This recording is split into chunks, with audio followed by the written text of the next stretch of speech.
memungkinkan kita untuk berteori bahwa ada masalah dengan pemerintahan baru Presiden Prabowo itu.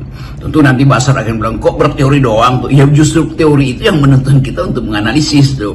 Jadi begitu kira-kira hal yang agak peka, tapi kita mesti katakan bahwa sesuatu sedang berlangsung di balik kestabilan semu atau di balik transaksi yang terlihat seolah-olah itu rasional, padahal sebetulnya banyak transaksi irasional karena kebutuhan untuk stabilitas tidak bisa lagi diandalkan pada hukum. Kenapa? Karena hukum akhirnya jadi perangkat yang orang anggap ya udahlah, toh tanpa hukum pun kita bisa lakukan cawe-cawe politik. Jadi conditional ini yang saya kira harus diamati secara akademis.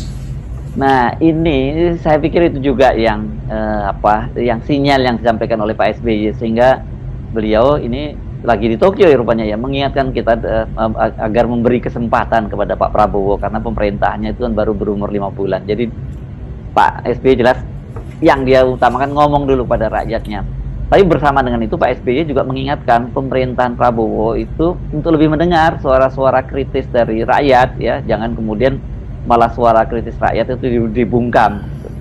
Kalangan akademisi tentu kelompok yang lebih peka karena mereka punya peralatan teoritis untuk mendeteksi keadaan itu.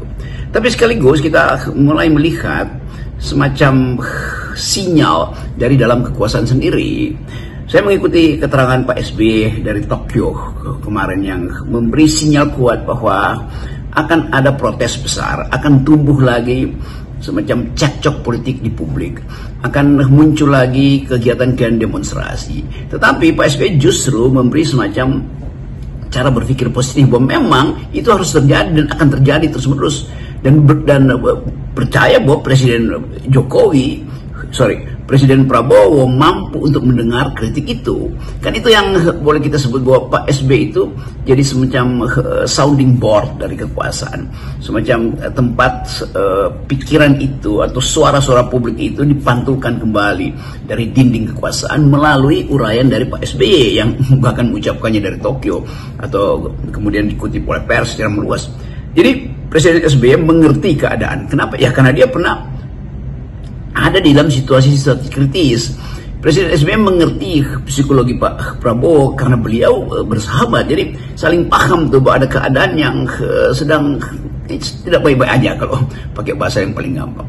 Jadi kita mulai menduga dengan kekuatan teoritis bahwa Indonesia ada di dalam potensi untuk mengalami tabrakan antara kesulitan ekonomi yang ditunjukkan oleh bahkan pengakuan pemerintah sendiri, yaitu pemasukan yang tidak bisa dikejar lewat pajak, lewat